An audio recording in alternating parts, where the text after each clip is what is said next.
আসসালামু আলাইকুম। তুমি নামাজ পড়োনি কেন? হ্যাঁ, ইয়ে মানে আমি প্রস্রাব করে পানি নেই নাই, তাই জন্য নামাজ পড়তে পারি নাই।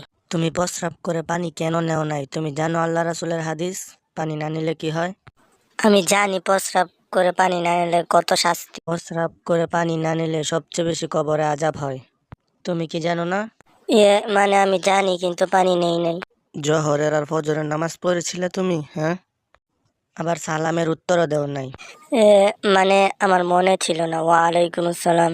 আমি অনেক কিছু ভুল করে ফেলেছি। আমি কি করতে পারি এবার? আমার কে মাফ কর। আল্লাহ তাআলার কাছে মাফ চাইলে মাফ করে দিবে, কিন্তু তোমাকে ভালো হয়ে যেতে হবে। আমি কিভাবে ভালো হব? কিভাবে আমাকে আল্লাহ তাআলা মাফ করবে? অবশ্যই মাফ করবে যদি তওবা করো আর আল্লাহ তাআলার দিকে ফিরে আসো।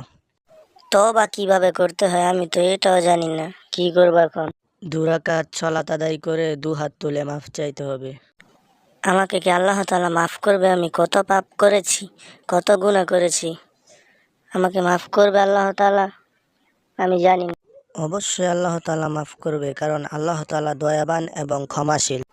আচ্ছা, আমি আজকেই মাপ চাবো আর নামাজ রোজা শুরু করব। এই কথাই যাতে থাকে, প্রতিদিন নামাজ পড়তে হবে 5 ওয়াক্ত। আচ্ছা, আমি আজকে থেকেই 5 ওয়াক্ত নামাজ শুরু করব আর প্রস্রাব করে পানি নিব।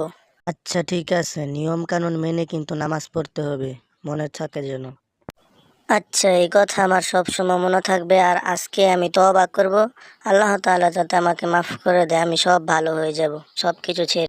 আচ্ছা ঠিক আছে, ইসলামের পথে চলো, সব খারাপ কাজ ছেড়ে দিয়ে ভালো হবে। ইসলামের পথে চললে যে খারাপ লোকেরা দেখতে পারে না। তুমি মানুষ দেখাই কি করো? তুমি আল্লাহ তাআলাকে দেখানোর জন্য ইসলামের পথে চলবা, বুঝছো? আচ্ছা ভাইয়া, তাহলে আল্লাহ তাআলাকে দেখানোর জন্য ইসলামের পথে চলবো আমি। আচ্ছা ঠিক আছে, তাহলে এখন বাড়িতে যাও, পরে কথা হবে। আমার আব্বু তো সুদের ব্যবসা করে, বাড়িতে গেলে আমাকে বকবে। যে যাই বলুক, তুমি বাড়িতে যাও, তুমি কাউকে ভয় পাইবা না। আমার বাবা তো আমাকে বলে সুদের ব্যবসা করতে, ভালো হলে বলে আমাকে মেরে ফেলবে। আমি কি করব? আরে ভাই, ইসলামের জন্য প্রাণ গেলে যাক, কোনো সমস্যা নেই, বাড়িতে যাও।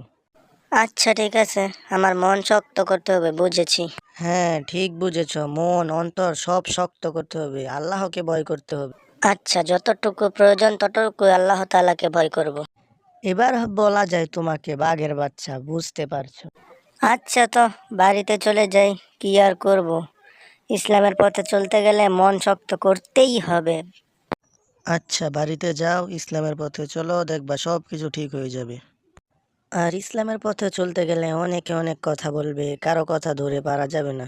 তুমি শুধু আল্লাহ তাআলাকে ভয় করবা, তারপর নিজের জীবনকে চলাফেরা শুরু করবা। অন্য কারো কথা কোনো সময় শুনবা না। আচ্ছা, তো চলে যাই। এখন বাড়িতে গিয়ে গোসল করে তারপর নামাজ পড়বো 5 ওয়াক্ত, আর তওবা করব। আচ্ছা ভাই, তো যাও। আসসালামু আলাইকুম। ওয়ালাইকুম আসসালাম রহমতুল্লাহ। আচ্ছা, তো যাই। আল্লাহ আপনাকে সুস্থ রাখুন, ভালো রাখুন। আল্লাহ হাফেজ।